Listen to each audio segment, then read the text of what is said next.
Welcome to Faith in Five. My name is Kelsey Jenny, and I'm really excited to be here with you today.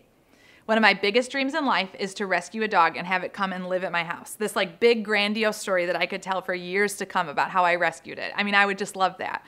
It hasn't happened yet, but I'm keeping my eyes out. One time though, I was driving in Holland around Hope's campus, and I saw this tiny dog in a pink sweater, a little Chihuahua. It looked very similar to the dog from Legally Blonde. I couldn't remember what that dog's name was, but I could remember that Reese Witherspoon was the actress in that movie. And so I just started yelling out all the car windows, Reese Witherspoon, come here, and a woman's like, Reese Witherspoon's here. I was like, it's the dog, As I got closer to the dog and she continued to snarl at me, she was not very friendly. But I could see that the pink sweater was torn and tattered. I could also see that tiny Reese Witherspoon had been out in the snow for a very long time. She was really skinny and frail and clearly didn't trust me at all. I went to reach for her thinking I'm taking you home and it's going to be great. And she continued to want to bite me. I was like, oh gosh, I don't want rabies today. Eventually the police came and we took her and she did get adopted, which is great. But when I think about that story, that pink sweater, what she thought was providing warmth and safety actually wasn't giving her any warmth or safety at all anymore. It was tattered and it was torn and it really wasn't doing much for her. It was maybe from her original home or something that she had gotten along the way. I think for a lot of us, from our original homes, from things that we've gotten along the way, we've actually rooted our lives into things that don't provide any sort of warmth or comfort, but they're all too familiar. They're the things that you and I understand. They're the truths that we've bought into over time and we don't even remember where they came from or how we found them.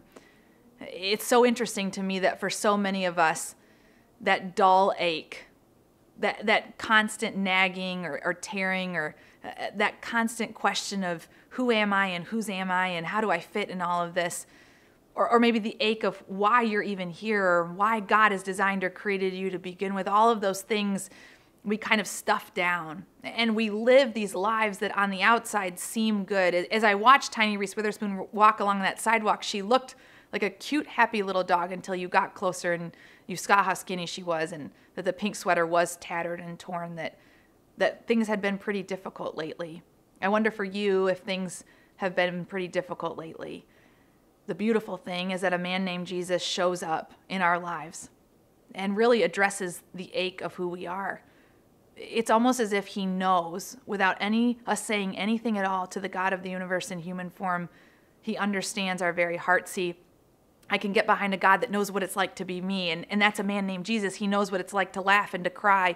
He knows what it's like to grieve and to celebrate. He knows what it's like to move and to breathe here on earth, to have friends, and also to be betrayed. He knows what it's like when things get difficult. He knows what it's like to weep. He knows what it's like to sit in silence and to wonder where God is. It's amazing because in Luke 7, he actually interacts with a woman who has lost her only son. The precursor to that is that she was a widow, which means that she's lost her husband as well. And so her only son would have been her sense of comfort and support and provision, that she would be attached to him. That's where she would get her security and safety. Where do you get your security and safety? See, if it's found apart from a man named Jesus, friends, I really believe that it will fail you, it will fool you, and it will forget you, because only Jesus can be all that we need. Only Jesus can address the ache of your existence and mine. Only Jesus knows, because only Jesus is Jesus. Only the God of the universe in human form can show up and show off in our lives. And he does for this woman. He shows up in this moment of grieving. She's in her funeral procession, walking through town. I imagine that some of the pallbearers are actually the pallbearers of her husband's funeral. In a moment of deep grief, she interacts with the God of the universe who says to her, don't cry. It actually says right before that, when Jesus saw her, that his heart broke. See, when Jesus sees you in the deepest ache, in that dullness in life, in that pain, in those moments where we cannot muster up or make work or figure it out, his heart breaks for us and he whispers, don't cry, because he is right alongside of us. Because he already knows what we need, because he is the God of the universe, because he is the one that will last, because he is a man named Jesus who is for you and not against you, even in the deepest moments of grief and pain and doubt and question. See, the God of the universe can handle all of that and more. And so he sees her He says, don't cry. He addresses the coffin and the young man that's laying down. He says, young man, get up. And in an instant, the young man sits up and starts talking. I mean, restored to full life in an unbelievable way. It says that the crowd around realizes that they are in a moment of holy mystery. And then it says these words, that they are noisily grateful and quietly worshipful. What if that's how we lived? That in the deepest ache of our life, we are noisily grateful for the ways that God has showed up and shown off. And in the very same breath, we are quietly worshipful for the ways that we need our God more and more in every moment of every day of our lives. See, everything else will fail us, will fool us, and will forget us. Only God can transform us, can move us from a place of deep grief into a place of being noisily grateful and quietly worshipful. Only God can show up and show off. All the other things will fail, will fool, and will forget. And the God of the universe is waiting for us to come and yet willing for us not to.